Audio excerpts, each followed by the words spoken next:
So the game's been out a couple of months now, and people have started to figure out how to deal with Reina's stance pressure. In this video, we'll be covering exactly how to counter these defensive options, and some advanced tips on how to deal with people who understand the matchup. The first situation we'll cover is people jabbing after a blocked forward 2.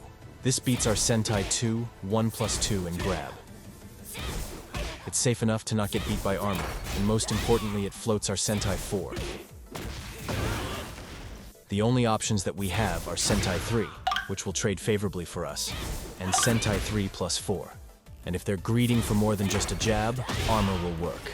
So we can still counter their defense, that's great. But it's crucial for you all to understand how this mind game develops, and what to pay attention to during your games.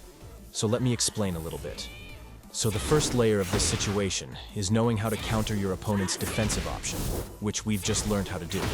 The problem is that both of these counters can be beaten and launched by ducking.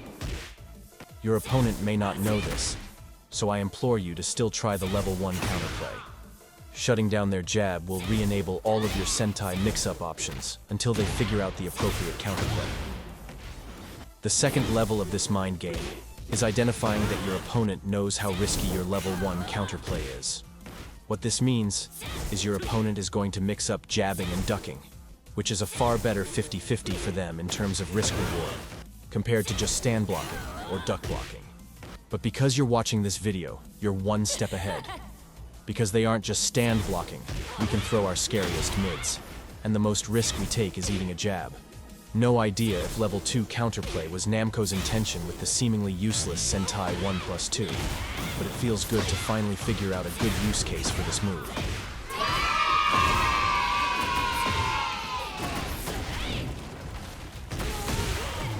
Armour works here too, as it becomes safe after absorbing a hit.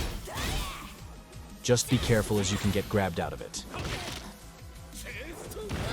Now that we're hitting them with bigger mids, they'll be incentivized to stand block to try and punish you. Once they start doing that, the situation is reset, and there are too many offensive options for them to default to one style of defense.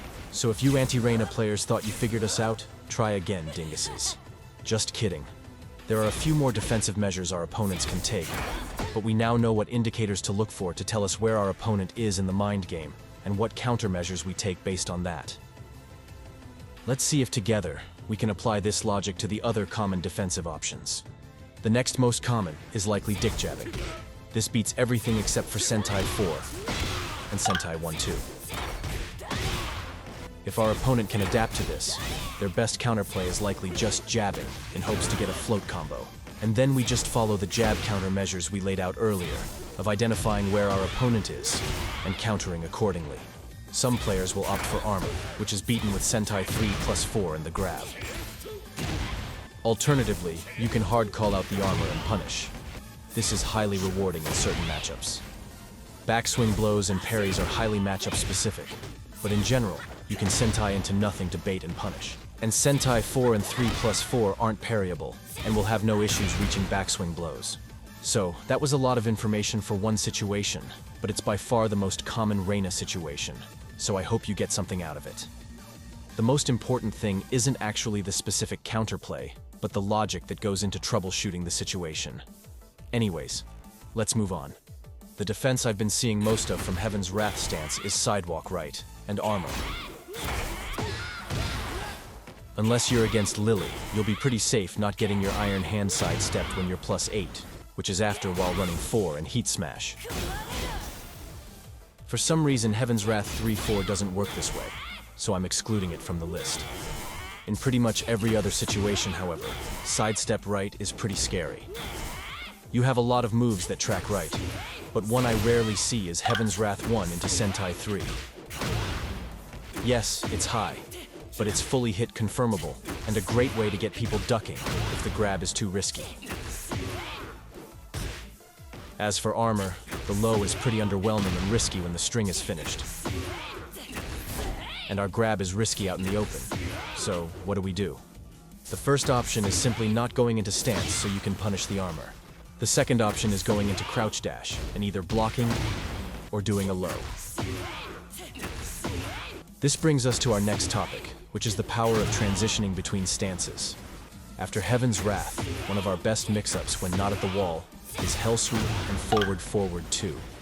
Strangely enough, the most common counterplay I see is to press an immediate button, and even stranger it's always Hop Kick, which is honestly a bad idea when you're -6. The thing about Reina is people are getting really used to all of the common situations, like Forward Forward 2 on block and the Heaven's Wrath mix-ups.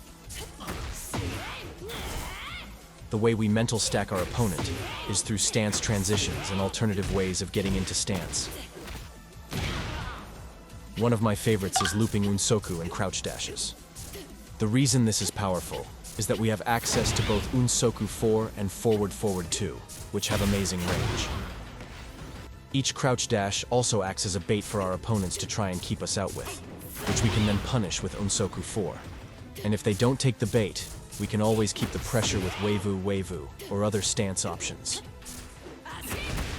Another tool I've been seeing a lot more with professional players is Forward 2-3. At +9 on hit and -2 on block when going into stance, it's not the most impressive string.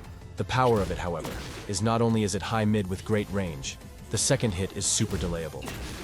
On top of that, you can cancel into Unsoku after the first hit, which gives you both access to Unsoku 4, all of your Sentai options and crouch dash options. So yeah, on paper it looks like you get a free mix-up after every Forward 2, as you have the extension into Sentai mix-up to keep them in check.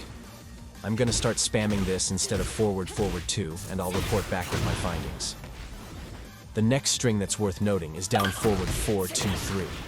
Much like Forward 2-3, it has incredible range, and the third hit is a super delayable counter hit launcher. The third hit is -8 on block, but is a high, so use it sparingly. By holding down after the second hit, you can transition into Heaven's Wrath at +8 on hit and -6 on block. At -6 in stance, your opponent can actually get a 10-frame punish without you being able to armor through it. But remember, we have a counter hit launcher to keep them honest. It can be good to show it to your opponent at least once if you don't think they'll respect you. At +8 on hit, most characters won't be able to sidestep, and everything except 3-4 will be a frame trap. The last string I want to touch on is back 1-1-3-3. This string acts similarly to down Forward 4-2, but is slightly worse in my opinion.